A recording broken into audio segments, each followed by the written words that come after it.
Selamat datang di Voice of Ellen, tempat kita ngebahas kisah-kisah mitologi klasik yang ternyata punya pengaruh besar ke dunia modern.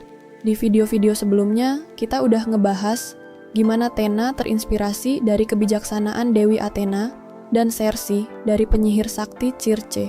Nah, di episode kali ini kita bakal ngebahas sosok yang paling misterius, paling pemberontak, dan punya moral paling abu-abu di antara para Eternals.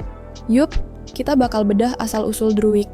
Berbeda sama Eternals lain yang namanya langsung nyambung ke dewa-dewi Yunani atau Romawi, asal-usul Druid ini agak ribet, kayak puzzle yang kepingannya tersebar di berbagai budaya Eropa. Jadi, kita coba rangkai pelan-pelan ya. Kalau ditarik dari yang paling kuat, nama Druid ini kemungkinan besar berasal dari budaya Celt kuno, yaitu para Druid.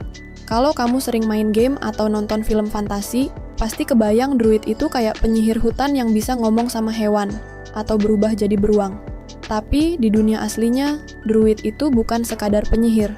Mereka adalah pendeta, ahli hukum, sekaligus pemikir yang punya posisi sangat tinggi di masyarakat Celt. Mereka dihormati banget. Bahkan, penulis Romawi kuno pernah nyatet kalau para Druid ini punya pengaruh segitu besarnya, sampai mereka bisa masuk ke tengah medan perang dan langsung menghentikan dua pasukan yang lagi berantem. Mereka jadi semacam hakim moral yang menentukan mana yang benar dan salah. Selain itu, nama Druid juga mirip sama Draugr dari mitologi Skandinavia, yaitu makhluk mayat hidup, dan Dolos dari mitologi Yunani, roh penipuan. Kalau digabung, semua ini nunjukin satu pola. Sosok misterius yang punya kekuasaan besar atas pikiran dan ketakutan manusia.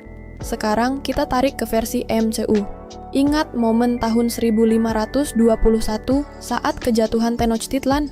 Ketika tentara Spanyol membantai suku Aztec, Druid udah nggak tahan lagi. Sementara Ikaris dan Ajak milih diam karena aturan, Druid justru bertindak. Dia pakai kekuatan kontrol pikirannya buat menghentikan perang. Dia paksa tentara buat nurunin senjata, lalu membawa mereka pergi.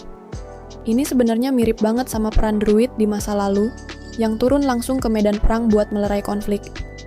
Druid melihat dirinya sebagai hakim, yang menilai bahwa manusia dan bahkan keputusan para celestial itu cacat secara moral.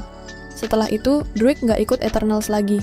Dia membangun komunitas damai di tengah hutan Amazon selama ratusan tahun. Ini juga paralel banget sama Druid, yang hidup terpisah di alam dan memimpin komunitasnya sendiri. Tapi disinilah karakter Druid jadi menarik. Para Druid dulu punya kekuasaan besar, dan kekuasaan tanpa batas itu bisa jadi berbahaya.